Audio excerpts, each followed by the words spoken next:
Now imagine for a moment that you are not the thinker of your thoughts, but the awareness that is behind it. And you are not the doer of your actions, but the witness that is witnessing it. Today we will look at the nature of the mind, and we will look at what antakarana is. We will look at the 4 aspects of the antakarana, that is manas, buddhi, ahankara and chitta, and we will also look at the different levels of the mind.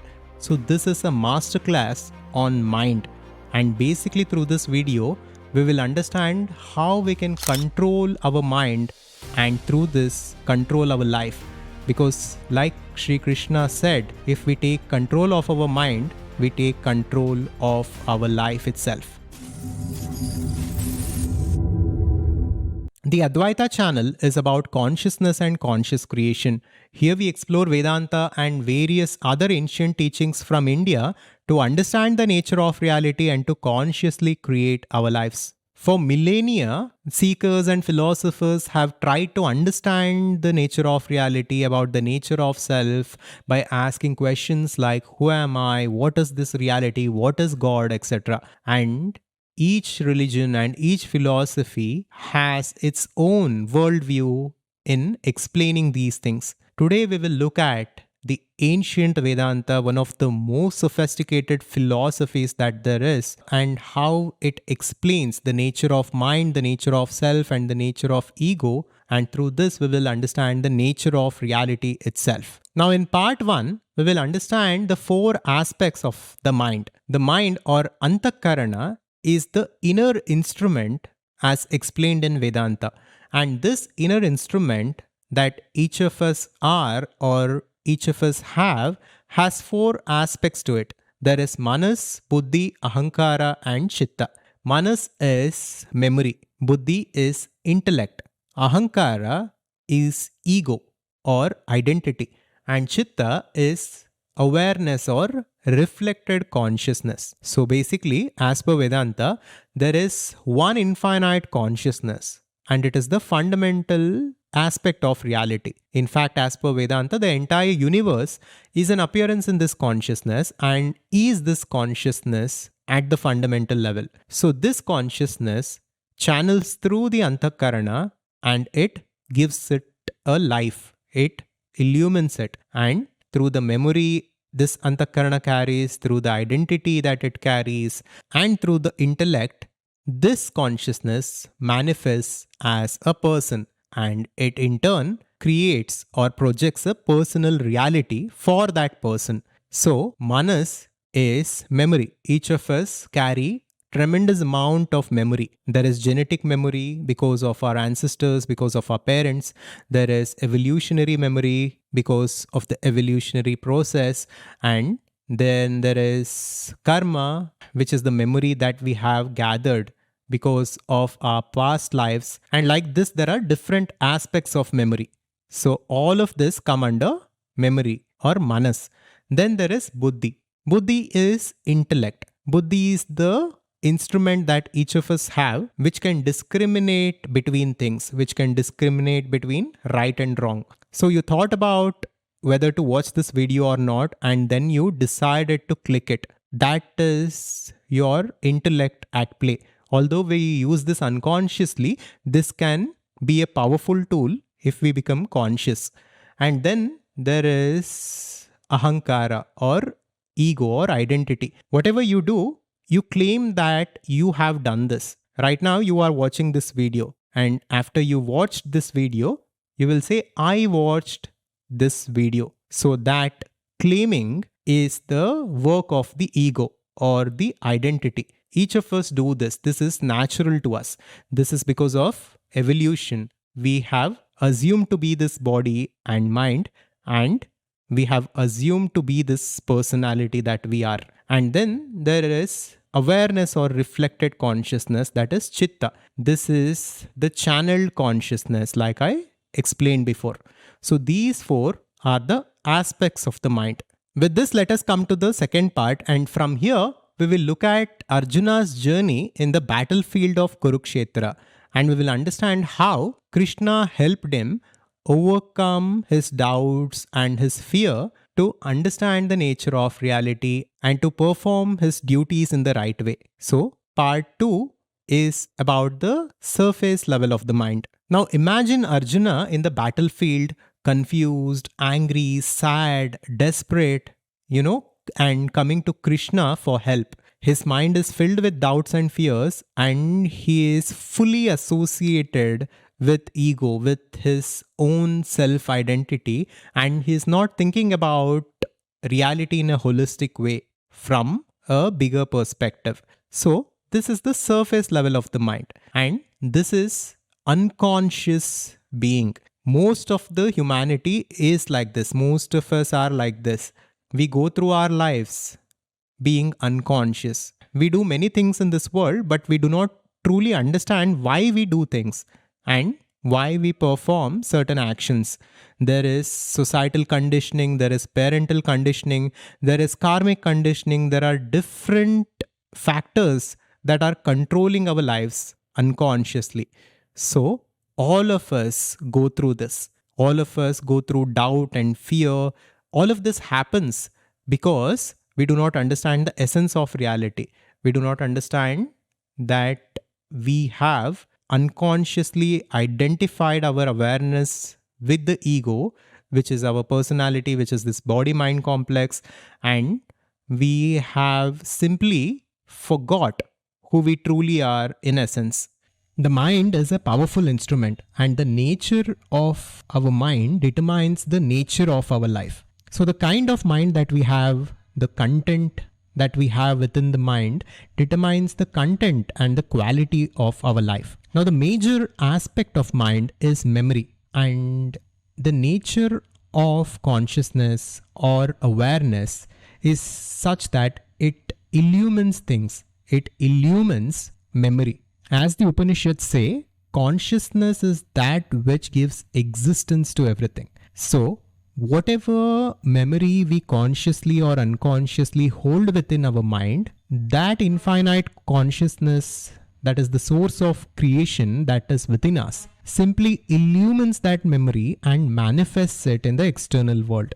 This is why the great Ashtavakra said, Yamati Sagati Bhavet. However you keep your mind, such a kind of life you live. And this is why Sri Krishna says in Bhagavad Gita, mind can be your best friend or your worst enemy based on how you tame it and how you keep it. And this mind, like we discussed, is a mask. This is the avatar. This is the character of the game that we are playing within the world. It is up to us. We have the power to tame this mind and instill different qualities within this character to play the game better. So we need to level up within us in order to see our external reality change. And this knowledge can be very, very powerful. If we truly begin to take control of our minds, we can not only achieve success in all areas of our life, but we can also open our perception to different dimensions that are not yet available for us. And this process is conscious creation. Conscious creation is about understanding the nature of reality, understanding the truth that is oneness in all and the infinite potential of the self, and then consciously creating our lives in accordance and in alignment with this truth to live our ideal lives. And this conscious creation is what we focus on in our community, the Adhvaitha Conscious Society.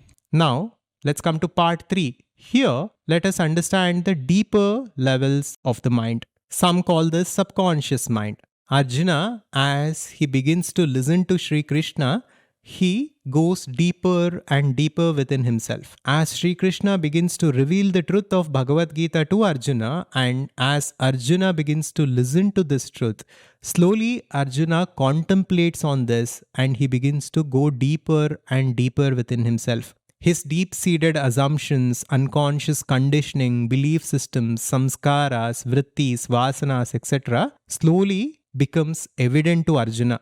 Slowly he becomes aware of his conditioning. Our subconscious mind shapes our perception and reactions.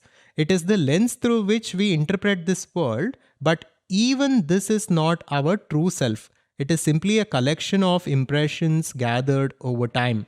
With this, let us come to part 4, which is the ego. Slowly, as Krishna explains to Arjuna the nature of self and the nature of the ego, Arjuna realizes that all of the problems that he is experiencing is because of this ego.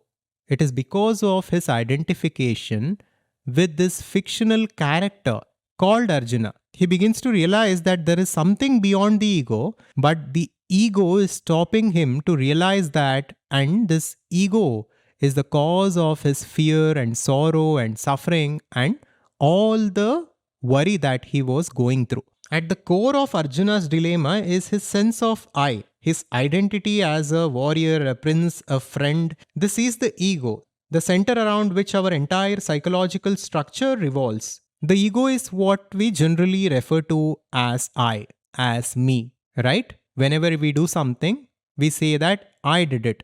So, this is ego. What Adhvaitha Vedanta reveals is that even this I is not who we truly are. So Vedanta is telling that we are not manas or memory, we are not buddhi, the intellect, we are not ahankara, the ego, we are not even the subconscious mind, the deeper layers of the mind. And slowly like this, Vedanta points us towards who we truly are. With this, let us come to part 5, which is pure consciousness. Slowly like this, Sri Krishna guides Arjuna through different chapters of Bhagavad Gita to realize his own self as that infinite, boundless consciousness, which is beyond mind, which is beyond memory, which is beyond ego, which is beyond intellect, and all the deeper layers of the mind.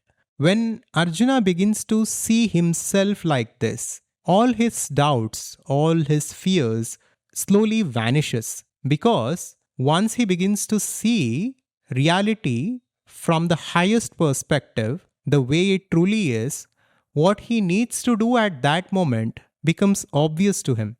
What needs to be done for the welfare of society, for the greater good of the whole world becomes obvious to him. As he was identified with his individual ego before, and as he was identified with his body-mind complex before, there were a lot of doubts that were within him.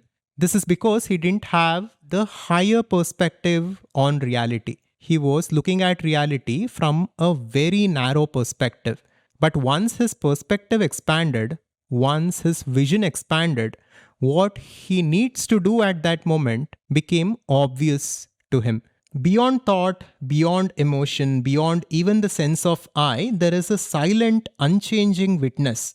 This is our true nature, pure consciousness, or Atman, which is none other than Brahman.